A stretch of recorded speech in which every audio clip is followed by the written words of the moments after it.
बिस्मिल्लाहिर्रहमानिर्रहीम। अस्सलाम वालेकुम नाजरीन। संजानी टोल प्लाजा के नजदीक कैदी बहनों पर हमला किया गया, जिसमें पाकिस्तान तहरीक इंसाफ के गिरफ्तार कारकुनान सवार थे। उस पर हमला किया गया। यह हमला आखिरकार किसने किया? पुलिस की कस्टडी में वो जो कचेरी से, अदालत से जेल की तरफ रवाना हो रहे थे, उनको आखिरकार हमला किसने किया? और जो इस्लामाबाद की पुलिस है, उस हमले में उन्होंने क्या अपना रद्द अमल दिया? ये तमाम तर तफसीलात आज आपके सामने रखूंगा। ये मुकदमा नंबर 906 और 909 था, जिसमें 164 अफराद गिरफ्तार थे, जो डी चौक में लास्ट टाइम जो प्रोटेस्ट 4-5 अक्टूबर को जो प्रोटेस्ट की कॉल दी थी पाकिस्तान तहरीक इंसाफ में, पाकिस्तान तहरीक इंसाफ ने जो केपीके से जो लोग आए थे, अली अमीन गंडापुर साहब के साथ जो काफिले में आए थे, उस काफिले में जो गिरफ्तार हुए थे, जो तरनोल थाने में एफआईआर दर्ज हुई थी, उसमें जो गिरफ्तार थे 164 अफराद थे, जिनकी अदालत से बेल हो चुकी थी, और जिसमें से 80 अफराद की आज बेल हो गई थी, जिनके मुचलके भी जमा हो चुके थे, सब कुछ जमा हो चुका था।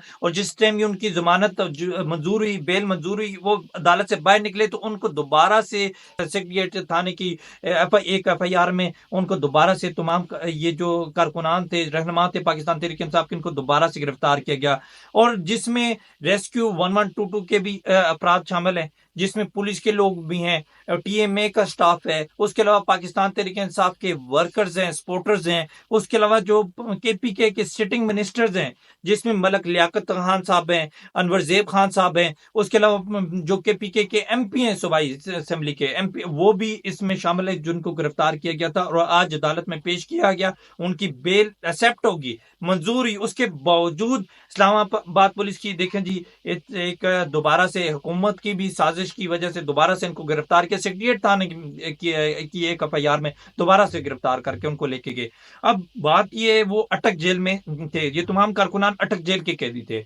फिर आज भी उनको अटक जेल लेकर जाना था, लेकिन जिस टाइम इनको अदालत से लेकर जाया जा रहा था प्रिजन वैन में, तो एकदम तकरीबन 4:45 की, 4:45 और 4:40 की बात है कि इनको जो संजानी टोल प्लाजा के नजदीक ये पहुंचे, तो इन अटक की बजाय ये इस्लामाबाद की तरफ, ये प्रिजन वैन का रुख इस्लामाबाद की तरफ हो गया। और जिस टाइम भी इस्लामाबाद की तरफ थोड़ा सा रुख हुआ, थोड़ा सा ये आगे गए, और एकदम इतला आ गई कि जो कैदी वैन है उस पर हमला किया गया।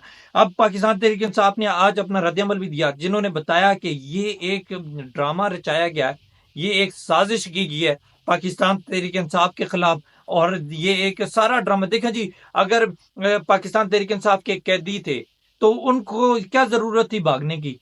उनको पता था आज बेल नहीं तो कल बेल हो जाएगी, आज नहीं तो कल हो जाएगी। उनको भागने की जरूरत ही नहीं थी। ये तो सियासी कैदी थे, इनको तो कौन सी सजाएं होनी थी? कौन सा इन पे 302 के दफे लगे थे, या 302 किया था, ये कुछ ऐसे मामला थे। इन पे तो सियासी पर्चे हुए हैं, इनको क्या जरूरत थी भागने की? ये तो अदालत में जिस तरह कल पेश हुए, इनकी जमानतें हुई, आज पेश हुए, उनकी जमानतें, उनको तो जरूरत ही नहीं थी। अब जो पीटीआई की लीडरशिप का बयान आया है, उसमें ये बता रहे हैं कि इन्होंने, जो तरनोल का एसएचओ है, उसने अपनी टीम के साथ मिलकर प्रिजन वैन पर, जो कैदियों की वैन है जिसमें पाकिस्तान तहरीक इंसाफ के वर्कर्स और रहनुमा और जो सिटिंग मिनिस्टर्स हैं केपीके के, सूबाई असेंबली के, तो उनकी वैन पर हमला किया। उनको जबरदस्ती वैन से निकाला, बाहर निकाल कर उनको कहा कि भागो, उनको जबरदस्ती भगाने की कोशिश की। लेकिन पीटीआई के सपोर्टर्स भी, वर्कर्स भी, और तमाम जो स्टाफ, जो रेस्क्यू 1122 का और पुलिस का जो लोग थे जो गिरफ्तार हैं, वो वहां पे खड़े रहे कि हम नहीं भागेंगे, हम उनको सलाम पेश करते, वो खड़े रहे, हम नहीं भागेंगे। और इन्होंने एक ड्रामा रचाया, फिर पूरी मीडिया पर एक ही एक ही खबर चला ली गई, तमाम न्यूज चैनल्स पे देख ली, एक ही खबर चला गई कि पीटीआई के कारकुनान जो गिरफ्तार थे, उनको जो ना, उनको रिहा करने के लिए हमला किया गया। लेकिन हकीकत बिल्कुल इसके ऑपोजिट है। उनको क्या जरूरत थी भागने की? सियासी पर्चे थे, हम पर भी हुए हैं, दहशतगर्दी के पर्चे हुए, इक़दाम कत्ल के पर्चे हुए, हमें भी बेल मिली है। हमें पता था हमारे पीटीआई के कारकुनान और रहनुमा कितने कितने माह जो जेल में गुजारे उन्होंने, और आखिरकार हक और सच की जीत होती है, उनकी बेल हुई, आज हम सब के दरमियान है। और मैं पीटीआई की लीडरशिप से दरखास्त करूंगा कि इस पर सख्त एक्शन लें। ये जो ड्रामा रचाया गया है, और तो मीडिया के तमाम अफराद से मैं रिक्वेस्ट करूंगा कि इस जो तमाम हकाइक हैं वो आवाम के सामने लाएं। یہ تمام جو ایک پی ٹی آئی کو ایک بلیک لسٹ کرنے کی جو کوشش کی جا رہی ہے، یہ پی ٹی آئی کے کارکنان جو کے پی کے سے آئے تھے، ان پر جو ظلم کیا جا رہا ہے، اس جبر اور فسطائیت کی پورا ملک مذمت کرتا ہے. اور کے پی کے کی عوام کے ساتھ یہ ظلم جو کیا جا رہا ہے، خدا را یہ جو تقسیم والا کام کر رہے ہو، یہ خدا را مت کریں. جب عدالت نے ان کو بیل دے دی، پھر آپ لوگوں کو دوبارہ گرفتار کرنا بنتا ہی نہیں تھا. لیکن چلو آپ نے گرفتار کر بھی دیا، آپ ان کو جیل لے کے جائیں، جیل میں پیش کریں. اٹک جیل پیش کرنا تھا، آپ اسلام آباد کی طرف کیوں جا رہے تھے؟ اور پھر اسلام آباد کی طرف رخ کر کے تھوڑا سے آگے گئے تو ان پر حملہ ہوا ہے.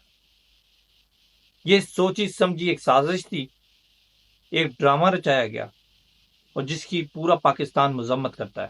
ابھی آج علی امین گنڈا پور صاحب نے بھی ابھی ویڈیو بیان جاری کیا ہے، وہ بھی آپ دیکھیں، پھر اس پر تفصیلاً بات کرتے ہیں. بسم اللہ الرحمن الرحیم. ایاک نعبد و ایاک نستعین.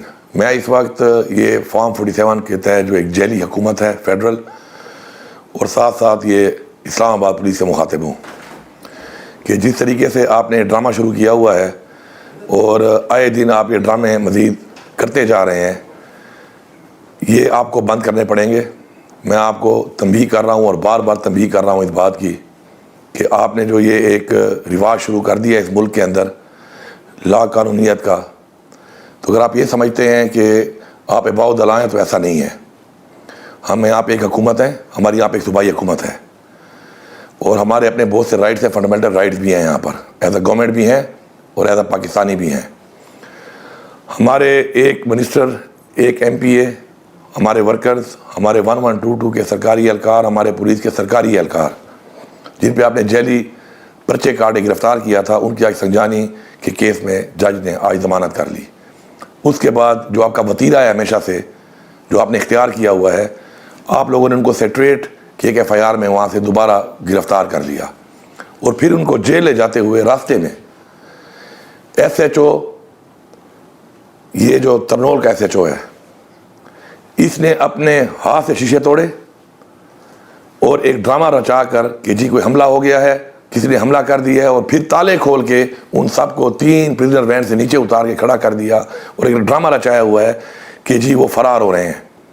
میرے پاس ویڈیوز بھی ہیں، ثبوت بھی ہیں، یہ سرکاری اہلکار ہیں، اس کے علاوہ میرے پارلیمنٹیرینز ہیں، میرے ورکرز ہیں. میں آپ کو بتا رہا ہوں کہ اس طرح کے ڈرامے نہ کریں آپ. میں آپ کو وارننگ دے رہا ہوں اس بات پر. عزت سے اگر آپ نے ان کو گرفتار کیا ہے، غلط کیا ہے، تو پھر بھی وہ تو بات کی بات ہے، آپ ان کو جائیں خیریت سے پہنچائیں. کسی کو کچھ بھی ہوا، ایس ایچ او ترنول تم ذمہ دار ہوگے، تمہارے اوپر جو بھی ڈی پی او ہے وہ ذمہ دار ہوگا، اس کے اوپر ڈی آئی جی اور پھر آئی جی اور پھر انٹیریئر منسٹر، تم سب ذمہ دار.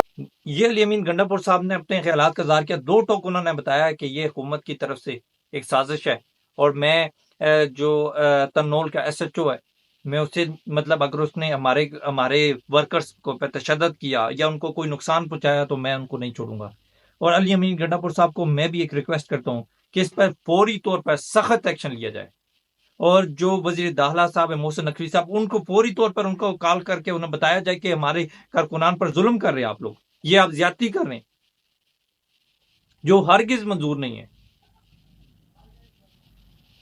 ایک سیاسی قیدی کو ایسا دہشت گرد ڈکلیئر کیا آپ لوگوں نے آج کہ ان وین پہ حملہ کر کے ان کارکنان کو رہا کرانے کی کوشش کی، کچھ بھاگ بھی گئے. یہ سارا جھوٹ ہے، ایک پروپیگنڈا ہے ہماری پارٹی کو بدنام کرنے کے لیے، ہمارے کارکنان کو گرفتار کرنے کے لیے. اس میں سٹنگ منسٹر ہیں صوبائی اسمبلی کے. آپ لوگ کیا چاہتے ہو؟ جنگ چاہتے ہو؟ آپ لوگ کیوں تقسیم چاہتے ہو؟ اس ملک میں امن کیوں نہیں رہنے دے رہے؟ کیوں نفرتیں پیدا کر رہے ہو؟